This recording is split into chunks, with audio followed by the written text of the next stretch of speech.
और शस्त्रागार।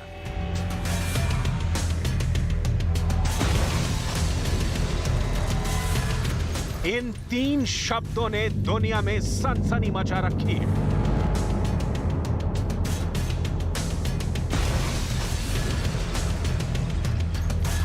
पुतिन की धमकियों का पावर सेंटर परमाणु है।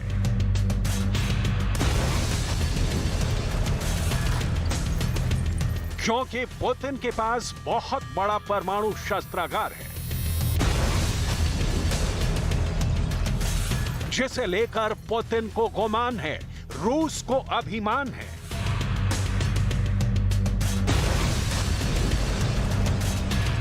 यूक्रेन में घमासान है और अमेरिका समेत यूरोप हैरान है।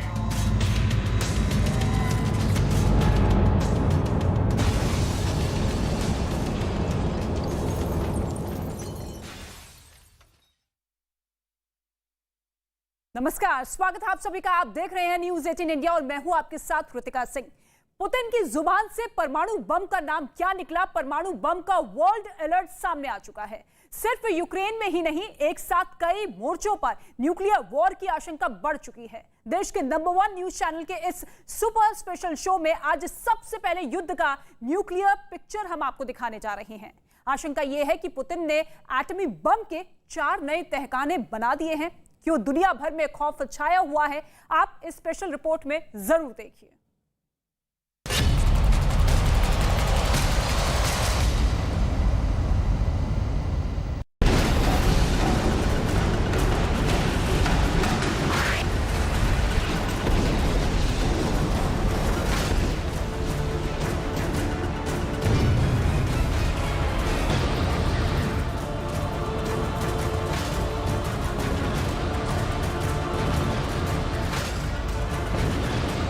क्या इन तस्वीरों में परमाणु युद्ध का सिग्नल छिपा है? क्या इस विलय ने एटम बम के विस्फोट का बिगुल बजा दिया है?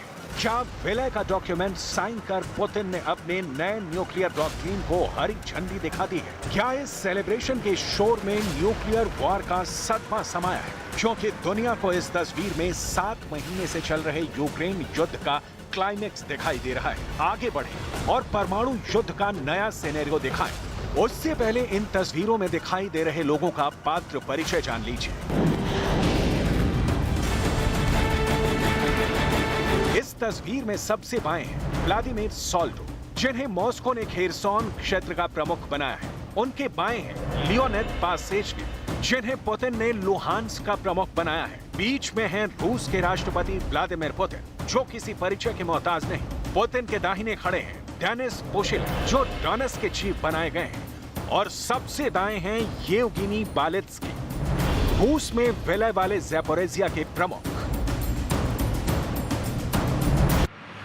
अपने 4 सच्चे सिपाहियों के साथ कितने खुश हैं और बिना किसी लाग लपेट के यूक्रेन के साथ साथ उसके मददगार अमेरिका और पश्चिमी देशों को कड़ी चेतावनी दे रहे हैं। Будем защищать нашу землю всеми имеющимися у нас силами и средствами. И сделаем все, чтобы обеспечить безопасную жизнь наших людей. В этом великая освободительная миссия нашего народа. सुना आपने, पुतिन का कहना है कि नए क्षेत्रों की रक्षा और वहां के नागरिकों की सुरक्षा के लिए सब कुछ करेंगे, यानी कुछ भी करेंगे। पुतिन के इस बयान में अमेरिका को न्यूक्लियर वॉर का इशारा नजर आया। सुनिए व्हाइट हाउस में अमेरिका के एनएसए क्या बोल रहे हैं। Nuclear weapons on his mind today when he was giving this speech. He said the West is deceitful, hypocritical. The United States is the only country to have used nuclear weapons. And he said, by the way, they've created a precedent. How worrying is that to you? Clear myself, President Biden has been clear, our administration has been clear that there is a risk, given all of the loose talk and the nuclear saber rattling by Putin, that he would consider this, and we've been equally clear about what the consequences would be. We have communicated that directly to the Russians. We do not presently see indications about the imminent use of nuclear weapons. सवाल है, क्या Ukraine जंग का the end nuclear धमाके से होगा? क्या Putin ने तय कर लिया है कि यूक्रेन पर परमाणु हमला कर देंगे?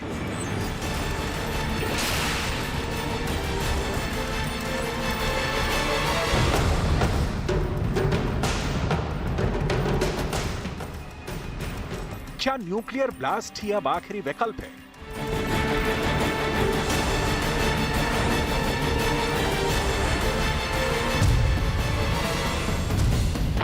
पुतिन के दिमाग में क्या चल रहा है? ज़ेलेंस्की की सेना न्यूक्लियर अटैक से यूक्रेन को बचा पाएगी? इन सवालों का मुकम्मल जवाब फिलहाल किसी के पास नहीं है, लेकिन अमेरिका को यूक्रेन जंग में परमाणु धमाके के काले बादल मंडराते जरूर दिख रहे हैं, क्योंकि यूक्रेन के 4 इलाकों के विलय के बाद पुतिन ने कुछ ऐसा ही इशारा दिया है। Это запомнили все.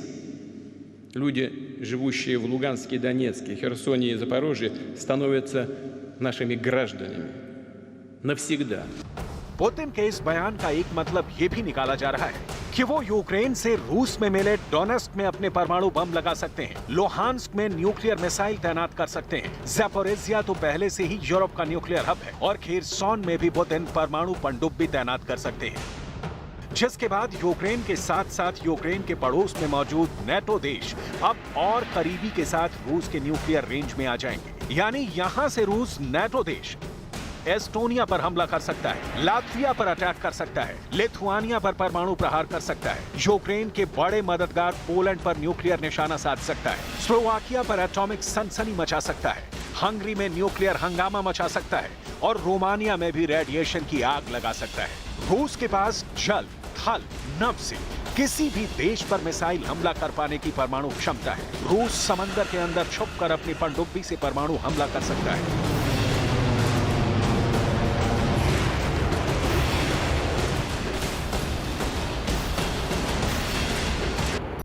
रूस के पास 5,977 परमाणु हथियार हैं, जिसमें 1,458 परमाणु हथियारों की सैन्य तैनाती कर रखी है। इनमें से 527 परमाणु हथियारों को रूस ने अपने इंटरकॉन्टिनेंटल बैलिस्टिक मिसाइल्स में लगाया हुआ है, जिनकी तैनाती अलग अलग परमाणु पनडुब्बी, युद्धपोत और लड़ाकू विमानों में की गई है। लेकिन ज़ैपोरिज़िया के रूस में विलय के बाद पुतिन को एक ऐसा न्यूक्लियर हथियार मिल गया है जिसके बूते रूस यूक्रेन में ना बम चला पाएगा, ना मिसाइल बरसाएगा, ना ही टैंक गरजेगा, ना फाइटर जेट बारूद बरसाएंगे, फिर भी आधे यूक्रेन में हाहाकार मच जाएगी।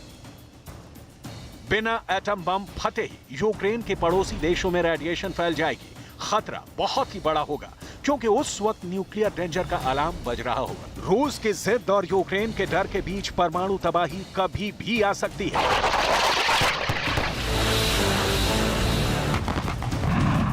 और इस तबाही का एपी सेंटर बनेगा यूक्रेन का ज़ैपोरिज़िया न्यूक्लियर प्लांट। ज़ैपोरिज़िया के रूस में विलय के बाद पुतिन की माने तो ज़ैपोरिज़िया न्यूक्लियर प्लांट अब रूस का हो गया है। ज़ैपोरिज़िया न्यूक्लियर प्लांट यूरोप के सबसे बड़े न्यूक्लियर प्लांट में से एक है। यहाँ 6 न्यूक्लियर रिएक्टर हैं। न्यूक्लियर प्लांट पर कब्जा जमाने के लिए रूस की सेना ने इसके कंट्रोल बिल्डिंग पर अटैक किया था और ज़ैपोरिज़िया न्यूक्लियर प्लांट को अपने कब्जे में ले लिया था। यूक्रेन के हाइड्रोमेटेरियोलॉजिकल इंस्टीट्यूट में ज़ैपोरिज़िया को लेकर बहुत बड़े परमाणु खतरे की स्टडी हुई है, बहुत ही गहन रिसर्च की है। रिसर्च का डेटा बहुत बड़ी वार्निंग देता है। संस्थान के डेटा के मुताबिक अगर ज़ैपोरिज़िया न्यूक्लियर प्लांट से रेडिएशन फैलता है तो सबसे खराब हालात सेंट्रल यूक्रेन की होगी। वहां विस्फोट से तत्काल कोई असर देखने को नहीं मिलेगा। इसके बावजूद आसपास के सैकड़ों किलोमीटर के इलाके में रेडिएशन फैल जाएगा, जबकि 2,745 हथियारों को रिजर्व रखा गया है। यही वजह है कि रूस और अमेरिका के बीच तनाव लगातार बढ़ता ही जा रहा है। बाइडेन को पुतिन के खिलाफ अपने सुर और बुलंद करने पड़े हैं। And we're fully prepared to defend it. I want to say this again. America is fully prepared with our NATO allies to defend every single inch of NATO territory. Every single inch. So, Mr. Putin, don't misunderstand what I'm saying. Every inch. And I've been in close touch with our allies. Biden के बयान से साफ है कि Putin और Biden की वार पलटवार में अब सीधे सीधे परमाणु बम आ गया है, क्योंकि अगर परमाणु जंग छिड़ गई तो रूस की न्यूक्लियर मिसाइलों के पोलैंड की राजधानी वार्सा तक पहुंचने में सिर्फ 3 मिनट का वक्त लगेगा, और तो अमेरिका के न्यूयॉर्क शहर तक रूस की न्यूक्लियर मिसाइल सिर्फ 15 मिनट में पहुंच जाएगी। दुनिया में जिस परमाणु युद्ध की बातें हो रही हैं, अमेरिका जिस न्यूक्लियर वॉर का अंदेशा जता रहा है, वो सिर्फ ख्याली बातें नहीं, ये बहुत ही पुख्ता वार्निंग है। खुद व्लादिमीर पुतिन ने कह दिया है कि हम झांसा नहीं देते, और ये बात हर कोई जानता है कि पुतिन जो ठान लेते हैं उसे करके ही दम लेते हैं। विस्फोट के बाद प्लांट से रेडिएशन के बादल निकलने लगेंगे, लेकिन इंसानों की आंखों से देखना संभव नहीं होगा। लेकिन प्लांट से निकले रेडिएशन वाले कण यूक्रेन की सीमा से बाहर निकलकर यूरोप में फैल जाएंगे। इसमें Estonia, Latvia, Lithuania, Poland, Slovakia, Hungary, Romania और मोल्दोवा जैसे देश शामिल होंगे, जहां रेडिएशन का खतरा बढ़ जाएगा। इनमें से अधिकांश देश नेटो के सदस्य हैं। ऐसे में अगर यहां रेडिएशन फैला तो वो युद्ध रूस वर्सेस नेटो में भी बदल सकता है, जो यूक्रेन युद्ध से कई गुना ज्यादा खतरनाक होगा। पुतिन के शस्त्रागार में ऐसी मिसाइलें हैं जिनका टारगेट यूक्रेन, यूरोप या रूस ही नहीं, दुनिया की तबाही तक पहुंच सकता है। इसलिए पुतिन की महाशक्तिशाली परमाणु मिसाइल से पूरी दुनिया टेंशन में है। पुतिन के पास न्यूक्लियर बम ब्लास्ट करने के लिए एक से बढ़कर एक घातक मिसाइलें हैं। पुतिन के पास पोसाइडन नाम की परमाणु पनडुब्बी है, जो समंदर में रेडियो एक्टिव सुनामी ला सकती है। पुतिन के शस्त्रागार में Tu-160 और Tu-95 जैसे खतरनाक न्यूक्लियर बॉम्बर हैं। और तो और पुतिन के परमाणु जखीरे में 2S7 पियोन तोप भी है, जिससे परमाणु बम दागा जा सकता है। रूस में विलय के बाद पुतिन अपने परमाणु हथियारों को यूक्रेन के 4 इलाकों में तैनात कर सकते हैं, जो अमेरिका समेत सभी नेटो देशों के लिए नई मुसीबत बन सकते हैं। लेकिन ऐसा बिल्कुल भी नहीं है कि अमेरिका और नेटो देश इस बात को नहीं जानते। लिहाजा रूस पर अंकुश लगाने के इरादे से अमेरिका ने भी यूरोप के 5 देशों में अपने परमाणु हथियार तैनात कर रखे हैं। अमेरिका ने बेल्जियम, जर्मनी, नीदरलैंड्स, इटली और तुर्की में 150 परमाणु बम तैनात कर रखे हैं। इटली के एथियानो और घेडी हवाई अड्डों पर सबसे ज्यादा 70 परमाणु बम हैं। बेल्जियम के क्लीन ब्रोगेल एयरबेस पर 20 परमाणु बम तैनात हैं। जर्मनी में बुचेल एयरबेस पर भी अमेरिका ने अपने 20 परमाणु बम रखे हुए हैं और तुर्की के एरसालिक हवाई अड्डे पर 50 बम रखे हुए हैं। ये अमेरिका के ऐसे ब्रह्मास्त्र हैं जिसे बाइडेन अपनी न्यूक्लियर ब्रीफकेस का इस्तेमाल कर किसी भी वक्त हमला कर सकते हैं। पुतिन को यूक्रेन में आर्म सप्लाई से प्रॉब्लम है और बाइडेन का कहना है कि वो यूक्रेन को हथियार भेजते रहेंगे। पुतिन बाइडेन को चेतावनी दे रहे हैं और बाइडेन नाम लेकर पुतिन को चेता रहे हैं। दुनिया के इन 2 सुपर पावर की जंग के बीच परमाणु युद्ध का खतरा लगातार बना हुआ है।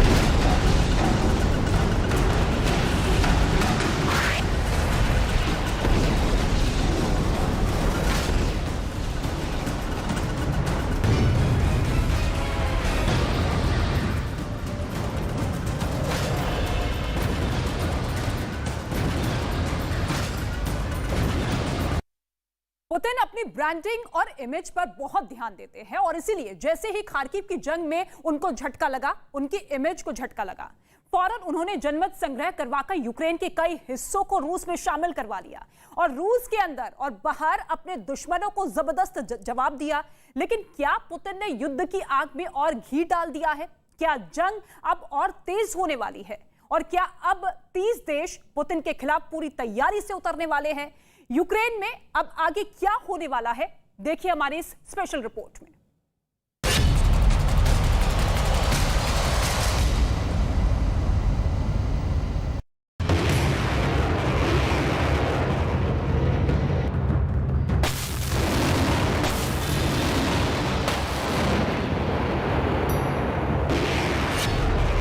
पुतिन झुकेंगे नहीं, ज़ेलेंस्की झुकेंगे नहीं और जंग थमेगी नहीं।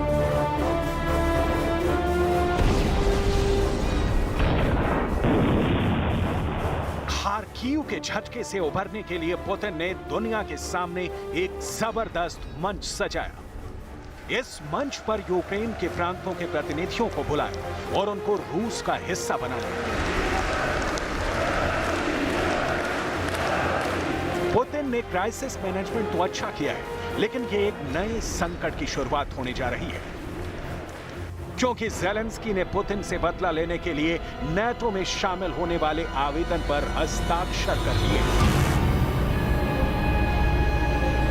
अगर पुतिन ये समझ रहे हैं कि यूक्रेन के 4 हिस्सों को रूस में शामिल करवाकर और रूस की जनता से ताली बजवाकर उन्होंने यूक्रेन का युद्ध जीत लिया है, तो बहुत बड़ी गलतफहमी में है, क्योंकि ज़ेलेंस्की ने अब नेटो में यूक्रेन को शामिल करवाने के लिए त्वरित आवेदन पर हस्ताक्षर कर दिए।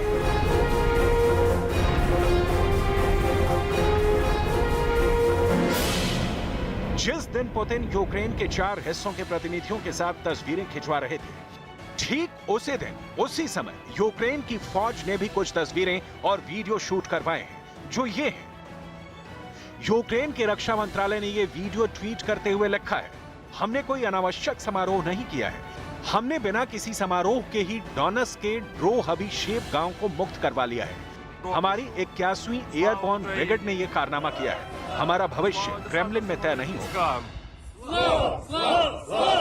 Слава десантно-штурмовым войскам!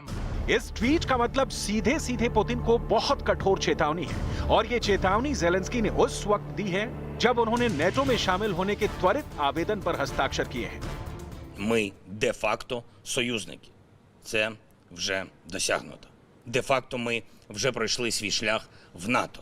Де-факто ми вже довели взаємосумісність зі стандартами Альянсу. Вони реальні для України, реальні на полі бою і в усіх аспектах нашої взаємодії. Ми довіряємо один одному, ми допомагаємо один одному, і ми захищаємо один одного. Це і є Альянс. Де-факто. जिस तरह अमेरिका और नेटो देशों के अंदर पुतिन के खिलाफ गुस्सा पनप रहा है, अगर यूक्रेन नेटो में शामिल हो जाता है तो ये रूस के लिए बहुत बड़ा झटका होगा, क्योंकि तब पुतिन को नेटो के 30 देशों से सीधी टक्कर लेनी होगी। आखिर क्यों ज़ेलेंस्की को यकीन है कि अगर यूक्रेन नेटो में शामिल हो गया तो न सिर्फ उसको अपनी जमीन वापस मिलेगी, बल्कि उसे एक रक्षा कवच भी मिल जाएगा।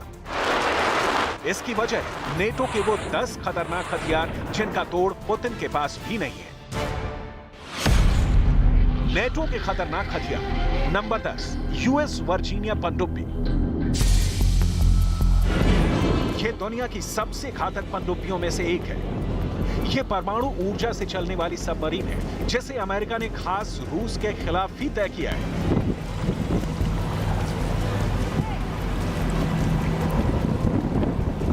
ये बड़े बड़े युद्धपोतों को डुबोने की क्षमता रखती है, क्योंकि ये टॉर्पीडो से लैस है।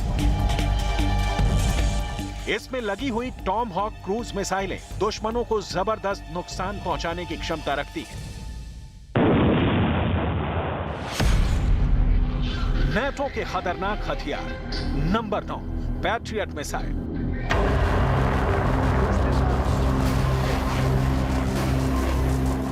यह अमेरिका का एयर डिफेंस सिस्टम है।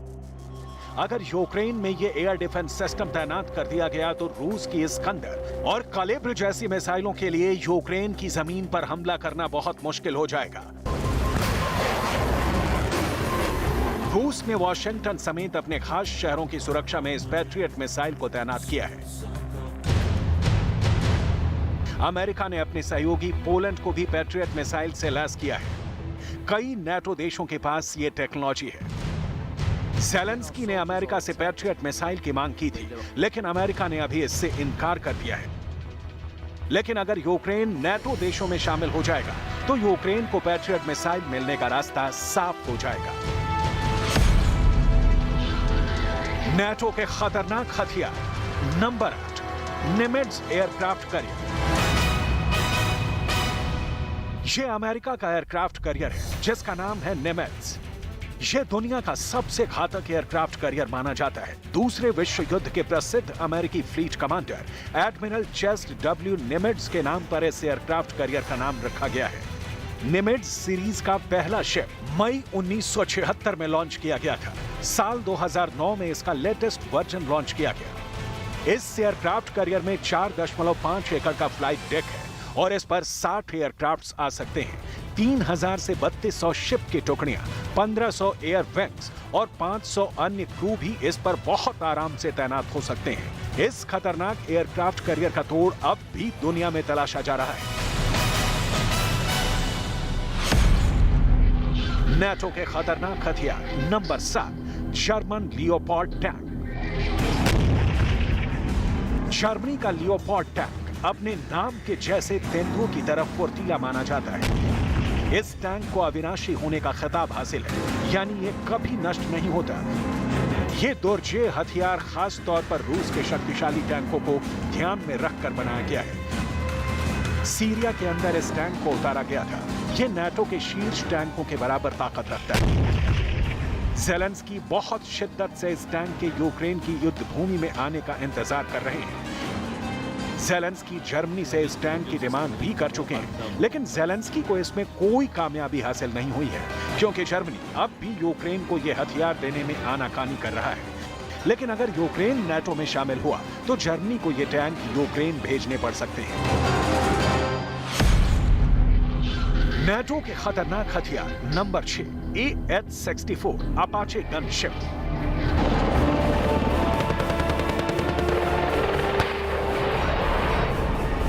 यह नाटो का एक और घातक हथियार है।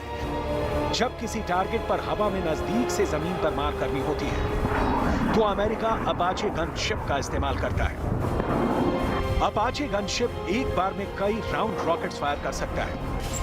इसमें रॉकेट्स को पहले लोड किया जाता है और फिर यह दुश्मन को सबक सिखाने के लिए तैयार हो जाता है। इस अपाचे गनशिप से हेलफायर मिसाइल भी लॉन्च की जा सकती है, जो बेहद खतरनाक मिसाइल मानी जाती है। अमेरिका के इस घातक हथियार की बराबरी कर पाना भी दुश्मन के लिए नामुमकिन है। नाटो के खतरनाक हथियार नंबर 5 फ्रिगेट्स युद्धपोत। ये नाटो देशों का एक भयंकर युद्धपोत है जो इटली, फ्रांस और स्पेन के पास भी मौजूद है। फ्रिगेट बहुत सक्षम पनडुब्बी रोधी हथियार है जो समंदर में पनडुब्बियों के लिए एक बड़ा खतरा है। फ्रिगेट्स के पास एयरक्राफ्ट करियर को भी खत्म करने की कैपेबिलिटी है। इन अमेरिकी युद्धपोतों के जरिए गाइडेड मिसाइलों को भी लॉन्च किया जा सकता है।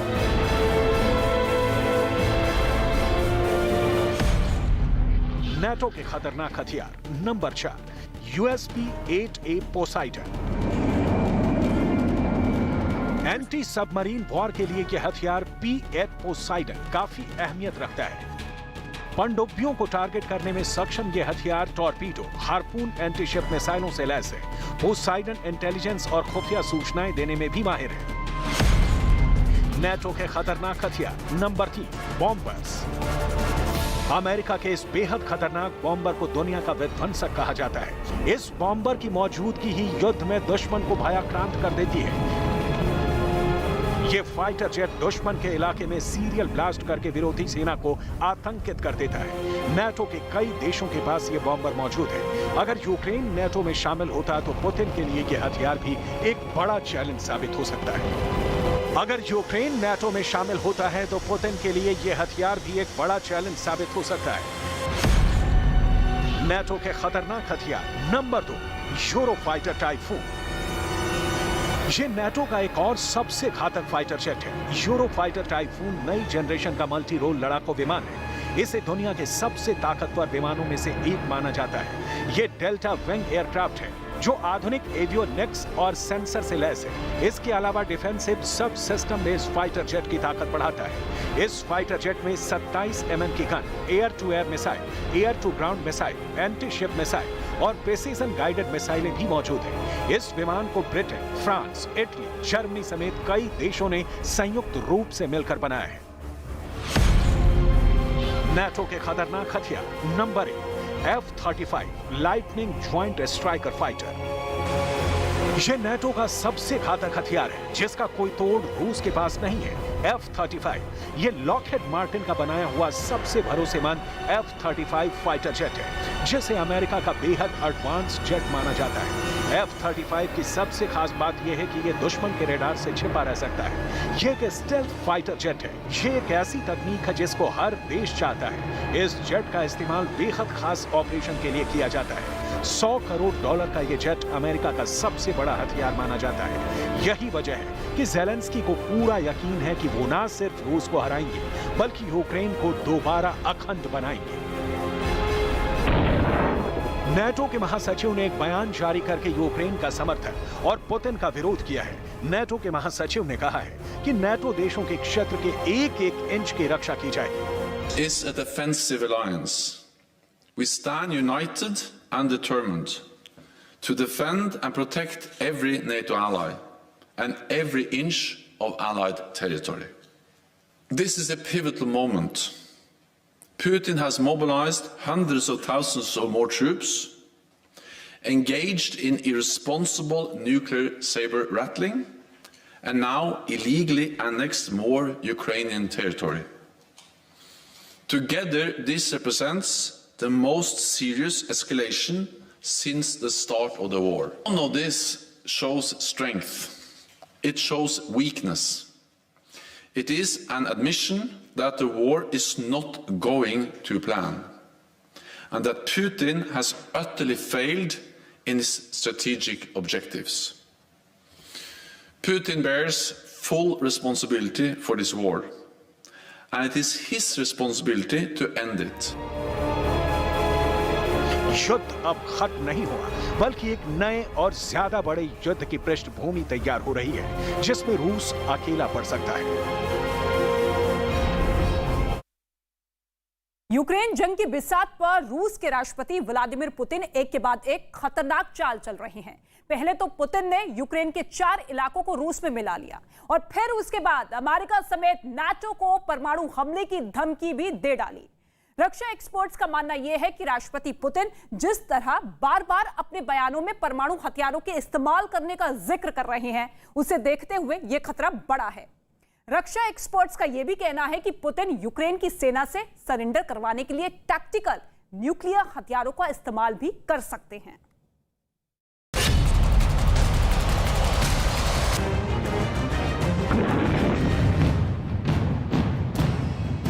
रूस और यूक्रेन में पिछले 7 महीने से जारी जंग किसी अंजाम तक नहीं पहुंच पाई है, लेकिन रूस और यूक्रेन के बीच छिड़ी इस जंग के बिसात पर रूस और यूक्रेन एक के बाद एक खतरनाक चाल चल रहे हैं। और इसी कड़ी में रूस के राष्ट्रपति पुतिन ने एक ऐसी चाल चली है जो इस जंग का रुख पलट सकती है।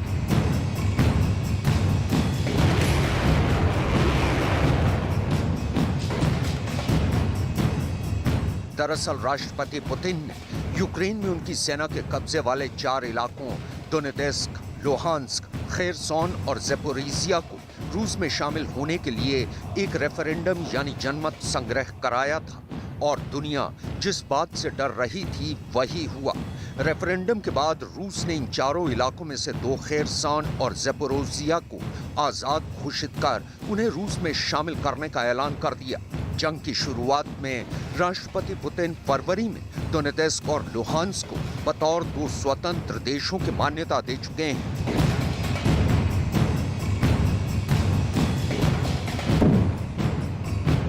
कई वॉर एक्सपर्ट्स का मानना है कि रूस यूक्रेन के जीते हुए इलाकों का खुद में विलय करके एक साथ 2 निशाने साधना चाहता है।